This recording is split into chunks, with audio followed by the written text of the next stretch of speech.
Salam dəyərli izləyicilər. Lorentz kütləsine bağlı belə bir suala baxaq. Alfa hissəcik və proton induksiya xəttlərinə perpendikulyar istiqamətdə bir cism maqnit sahəsinə daxil olur.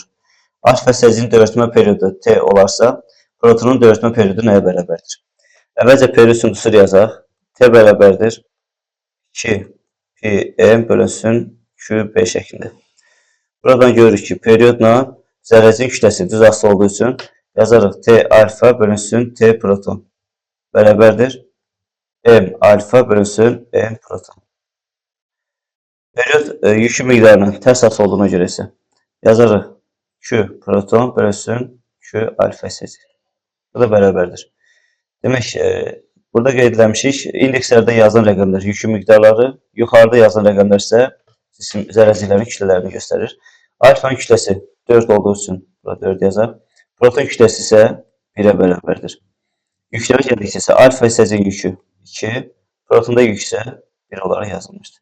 Bu rəqəmləri də ixtisar götürsək, nisbət qalacaq 2-yə bərabər.